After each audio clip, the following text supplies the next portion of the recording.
Hello, Tom. Nick Easter and Kyran Bracken. I did, Tom. You're right. How are you, mate? Yeah, I'm not too bad, and you? Yeah, well, sort of trying to cope, mate, but probably not as bad as you. Looking at that hairstyle, what's going on, mate? Have you lost your clippers, or have you not got up hair? No, well, I've done my brother, to be fair, but no, I'm not letting anyone touch me. I'm going to try and take it back to when I was 10 and get it down to my shoulders. So, Are you living? Who are you living with? Are you locked down with your hair? Don't look at my hair. This has got nothing to do with lockdown. This is just nature. So, are you living with your brother then? Are you training with your brother, or? Yeah. So I've got a brother and sister. We've all come back to our parents, and my brother's dragged his girlfriend back to our parents as well. So it's a pretty busy house.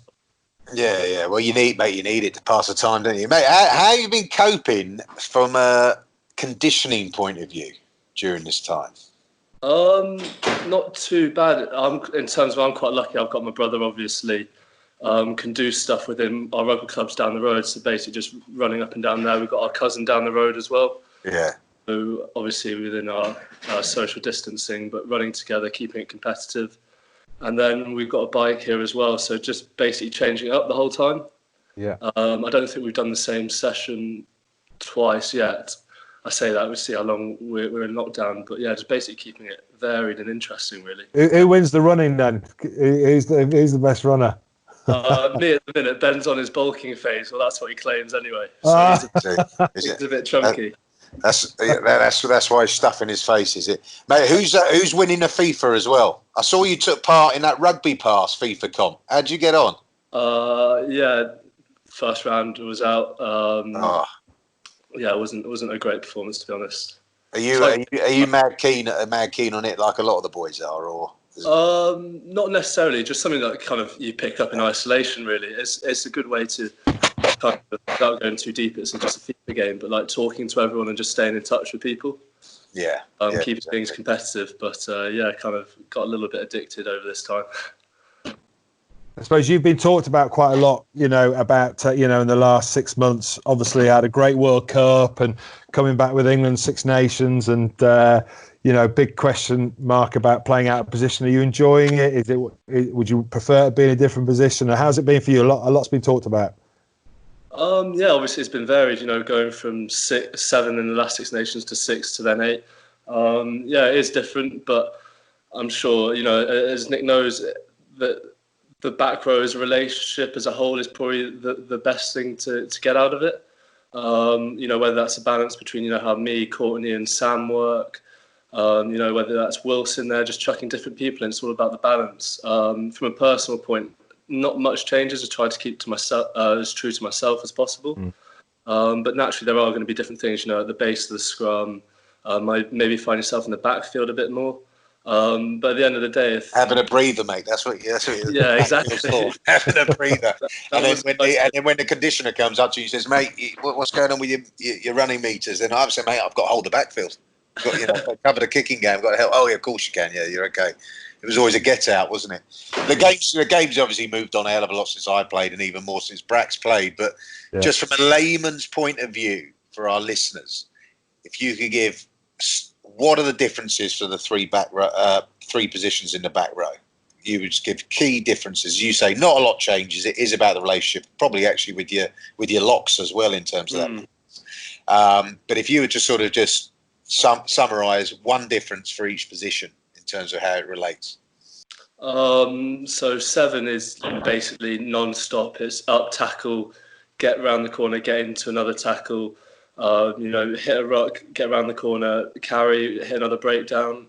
6 is more, I say that these are the teams we've been playing for in terms of, how teams want you to play. 6 is more, get around the corner, maybe hit a ruck and then probably pull to an edge and pull people inside you, the bigger lads. And then, as you said, 8 is kind of, more in attack.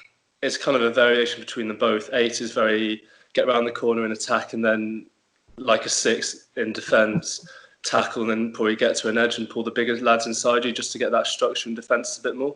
And I know from your comments, you're not going to say it, obviously, that you prefer 8 because it is the best position on the field. It's the brains, the skill, the power, the leadership. It's all there. The look. You keep your looks in the backfield. You don't make the tackles like the 7. Right, so if you and Ben, right, who's playing 6, who's playing 7 at Sale? Oh, it's kind of changed. It used to be Ben was probably better at adapting to 6 when we first started. So I'd play 7, Ben would play 6, and now it's probably kind of changed as far as I'll play 6 and he'll probably play 7, probably because I can jump and he can't. So it's kind of it's kind of changed. But I reckon obviously it's down to Dimes, isn't it? No one's going to change Dimes' mind. No, they're not, mate. They're not. And have you got a good taste for all the Bries as well up at Sale? Now you got.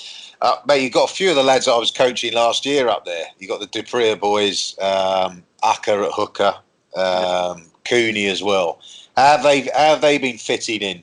Because I play for Oral, mate, which you wouldn't have heard of, but they were actually Sale's main rival for a long, long time, certainly in the northwest. So I've lived up there. I absolutely loved it up there, and great sense of humour, great people. How have they been fitting in to the cold northern weather and the different sort of twangs and accents? I mean, they love complaining. Let's probably start with that. You do get a good sap out of them. Sap is like a complaint. Sapping sappers, yeah. Monday morning. But yeah, no, I think the one thing Dimes gets right with Sale is he knows his players and how everyone reacts, how everyone is. So I think he's been really good in setting up this environment for the South Africans to kind of do their own thing. You see the Dupree brothers.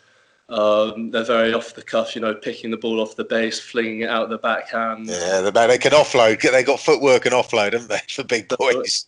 It is good to watch, and it's good that they're happy and just keeping everyone happy. And I think that's when everyone plays their best, especially the Sathers, really. Yeah.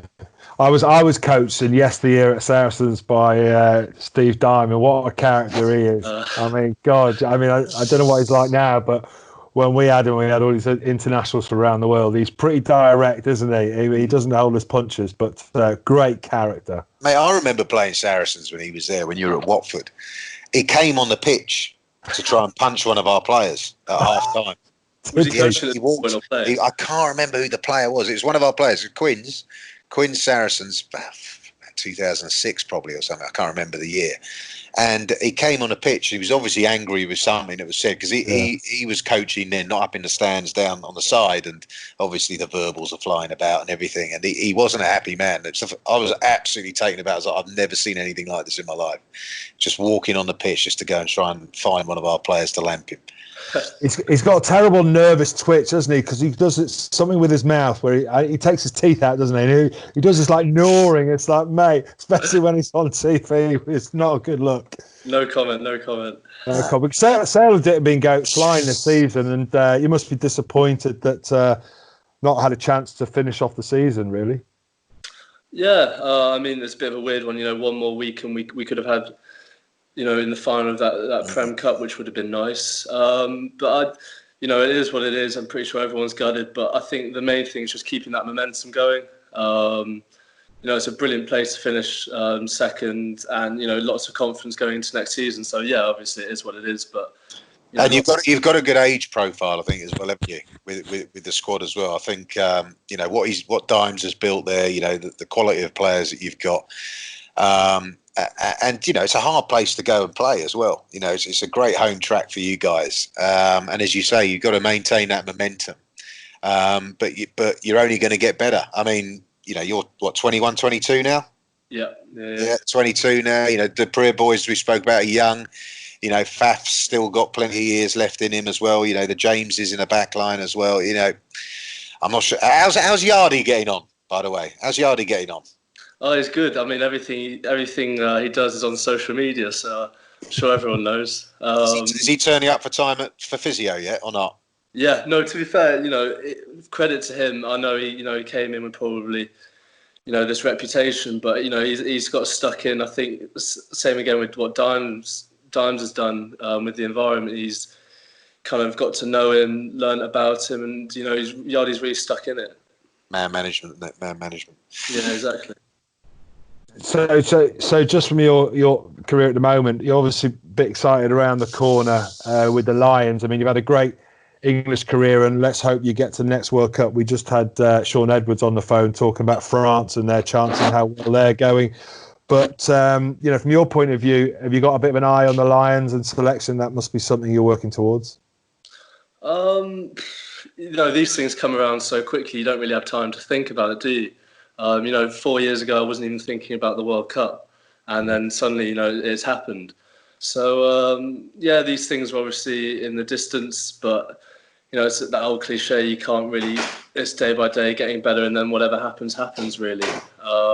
But yeah, no, it's exciting times. Obviously, in rugby, it's exciting 2 years. But yeah, we'll have to see what happens. And mate, next time, stop buying Wilksy coffees, will you?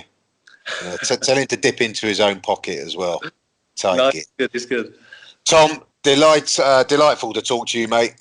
Fascinating stuff. And look, good luck with the training. I don't think you have a problem with that. And you know, we hope to see obviously rugby back and running, and especially you on the pitch as well in the very near future. Thanks a lot, pal. And good luck for the Lions, mate. I'm sure you'll be there. Cheers, mate.